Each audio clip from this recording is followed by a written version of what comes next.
Today we're going to be talking about winter sowing. Winter sowing is a lot of fun for gardeners, and it's a completely different method than starting seeds indoors. We're going to define a few topics first before we get started. Cold stratification. Cold stratification is a process of exposing your seeds to a freeze, thaw that occurs naturally in nature. But when we do winter sowing, we're actually using that process to help crack open the seeds and let them know that it's safe to germinate. There are a lot of seeds that really benefit from a cold stratification. Some of them include our favorite annuals that we love to grow: snapdragons, cosmos, calendula, poppies. These all really benefit from a cold freeze-thaw period. Other seeds that benefit from cold stratification are all of our native plants and perennial plants. These normally, if you were to scatter them in your yard, would benefit from the cold freeze-thaw in nature. But when we're doing winter sowing,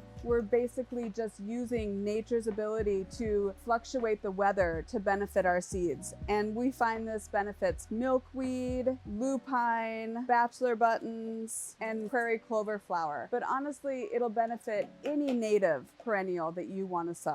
Other things that benefit from winter sowing are our cold hardy vegetable crops. Anything that you might be planting in the fall for a late season harvest would benefit from being planted in a winter sowing situation. So that might be spinach or your brassicas, kale, peas, or beets. They'll just be hardier for you when you set them out in your garden in the spring. Another item that would be great for this strategy are herbs. A lot of our herbs really benefit from being planted in a winter sowing method. This excludes anything that is a Mediterranean herb like basil or rosemary that really needs sort of a warm period, and this method would be too cold for that. But parsley, chives, cilantro, spearmint all benefit from winter sowing. Hi guys, it's Sheri here. I work out in the perennial lot. I also, for those of you that don't know, am a microflower farmer and have a big cutting garden in my gardens at home. So what we're going to talk about today is a way that I am able to get as many flowers as I possibly can started from seed. So this is an example of one that I have started already. All you need really is some kind of a clear or opaque plastic container. Milk jugs work great, distilled water bottles work great, juice bottles, anything that's clear and has a hole in the top. That's key. The things that we can start and that I start: perennials. That'll be great cutting flowers. So interesting things would be like, this is a perennial scabiosa that I've started here. I can also do foxgloves that are a biennial perennial. I mean, you can, anything that's perennial works fantastic for winter sowing. Other plants that I'm gonna do are hardy annuals, things that can take the cold, not necessarily cold, but they can handle that little bit of cooler temperature. And so if there's a little bit of a frost, no big deal. Some of the other things too would be half hardy annuals, cosmos, marigolds, stuff like that. They can still deal with the colder temperatures, but just don't want a hard freeze. So anything that's perennial or native or hardy annuals, I'm starting now. Those are anything that can start anywhere from early to mid-January through March. They're gonna give them enough time to have that cold period and germinate, and they'll do what they want. You can see right here, we don't need very much. It's really nice. If I start my seedlings inside, which I do as well, I need to have seed trays, I need to have heat mats, and I need to have grow lights and special seed starting soil. To do winter sowing, all I need is the container, which is recyclable, regular potting soil. You just want a nice, good potting soil. Like I'm using Tonka Terra in this. You're gonna need some duct tape. You need a label, which, you know what? You can buy labels. I got them. You can also recycle those. Take an old plastic container, like a yogurt container or something, cut a strip, you got a label. All the rest you need is just sunlight and outdoor conditions. That's it. Super easy. Okay, so let's get started. I'm gonna put this one aside, and I got my empty bottle here. The only other thing I did not mention is make sure you clean your container first. Just a little dab of some dish soap and water, shake it out really good. Otherwise, it's gonna get a little stinky. You're gonna need a knife, or one thing that I use that works really great is a glue gun without your little glue stick in it. You are gonna put some drainage holes in the bottom of your container. So we're just gonna take the knife and just pop that in, and we're gonna make some holes. I usually do one on each center and one in the middle, and that's really all you need. Then you're gonna take your knife and we're gonna start from the handle end, and we're gonna just cut in, and we're gonna come all the way around to the other edge of the handle. We're not gonna go all the way through because we want a hinge. So now we've got our lid and our base. We're gonna need our potting soil. You are gonna want to pre-moisten your soil. It's easier to just do that ahead of time. So you're just gonna get your soil, get some water in there, and you're gonna mix it up. You're gonna want your soil to be at a point where it holds together, but it also easily crumbles apart. That's when you know it's moist enough. Sometimes if you don't get it cut straight, which boy have I been known not to cut this straight, it can be a little hard to push it, just force it open so it's not in your way. And then we're just gonna fill with the soil.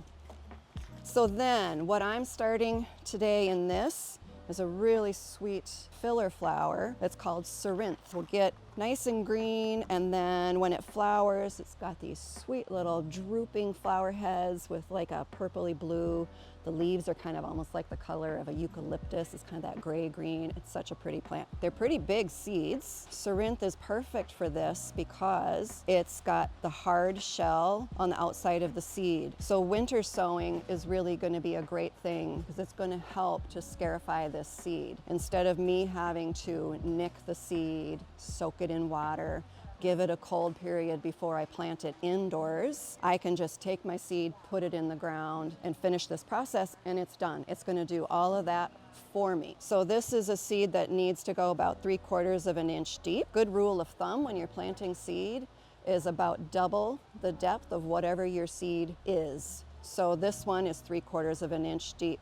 If you have the teeny tiny little snapdragon seeds or poppy seeds, those are so small, they just go right on the top. You don't even cover those with soil. So we're gonna just pop these in kind of evenly. So what I'm gonna do first is just kind of lay them up on the front so I can see where I'm spacing them out. Doesn't have to be perfectly spaced, just enough so they've got a little bit of room. So then what I'm gonna do is just go back through with my finger, and I'm just gonna push them down to that about 3/4 of an inch. Okay, then we're just gonna level out the soil. We got our vermiculite, and this is really cool, fun. It kind of gives your pots a little bit of shimmer. And this is gonna just kind of help give it a little bit of protection from any kind of algae growth that can happen sometimes. Okay, so that's done. Then what we're gonna do is get our tag, any size tag, it doesn't matter. Just gotta make sure that your top is gonna be able to shut when it's in place. You're gonna need something that's a waterproof marker. Sharpies, you can try those. Sometimes they'll make it all the way through the winter, sometimes they won't, but it's a good place to start if you don't have it. I use garden marker. This is fantastic. We're just gonna write, my plant is called Cerinthe Major. And then we're gonna put that in here kind of towards the back so it just doesn't intrude with my plants as they get going. Then I would give it another little light watering. I usually will use an actual spray bottle, so if you just have a plain, spray bottle for whatever you use at home, give it a little mist over the top, but this will also do my trick right now. We're gonna put our top on, and that's where our duct tape comes in. And this is gonna keep it closed and protected. Basically what we're doing with this is we're making ourselves a little mini greenhouse to grow our seeds in. So we're closing this so that way the heat that it's able to get while it's sitting outside is going to stay inside of there. It's also going to help to contain that moisture on those seedlings, because what we don't want is for them to get dried out. So this helps to keep that moist. The only thing that's going to stay open on these pots is the top. This is going to be where it's going to gather any kind of moisture that it might get as it's sitting outside in the cold. And then the very last thing that I will do while I have this inside is I will label it one more time on the outside of my container. And that's just more for my own self. It's easier for me to see what I have, and I don't have to peek in the hole and find the label. Now all you need to do is take them outside somewhere in your yard that is going to be able to get some sunlight, and somewhere where it can be slightly protected from if you have dogs or like really rambunctious squirrels that like to get into anything. You just want to make sure it's not going to be able to get knocked over. Otherwise, this is pretty fail-proof, really. As long as your seeds are good, you know, if you have old seeds, maybe it might not germinate. Fresh seeds, I've never had a problem with them not starting. So the beauty of winter sowing is that anything that we're starting in these seeds, so the perennials, the natives, hardy annuals, half hardy annuals, food crops, your brassicas and kales and lettuces, the cold hardy herbs, they can take the cold. They actually, in many respects, want the cold. And so we're setting these outside in an element that won't hurt them. So if we get into a really, really, really cold spell, most of these will be just fine. The ones that wouldn't be necessarily be those half-hardy ones, and that is why I wait and do those like mid-March. If it snows, great.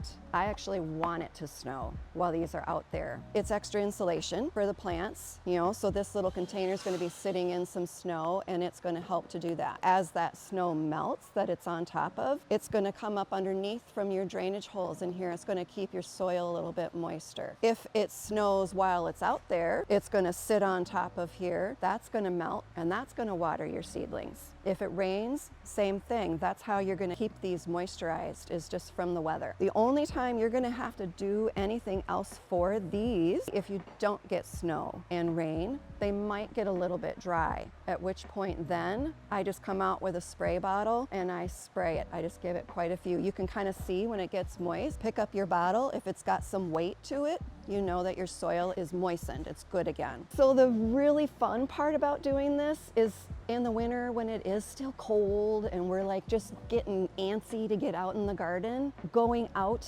to where your things are and checking them. I mean, I get out here as soon as it starts to get just a little bit warmer. I'm out there sometimes every day, definitely weekly, and I'm peeking down inside to see if I've got any germination starting. It just helps me to kind of get going and excited and ready for the season. The beauty of these too is that they are going to start when they are ready to start. As soon as they're ready to go, they'll germinate. So you don't have to harden these off to put them outside. They're automatically hardening off. How do you know when you can plant them back outside into the garden? Is you're going to start seeing your growth coming up. Other times, if you're a little more anxious and you don't have as many that you're starting like me, as long as you've got probably a good 4 different set of good leaves going on those, and you've got some good root growth going on, your temperatures are going to be fairly consistent, is when you're probably safe to put these in the ground. At Tonkadale, we have a lot of resources regarding seed starting. If you go to our website, you can click News and Information and enter seeds as your keyword, and you'll find all kinds of information that we've collected, from starting seeds indoors to winter sowing, charts for your timing for all of your seeds and when they'll germinate in the spring. We have a lot of people here who love growing plants from seed. So join us.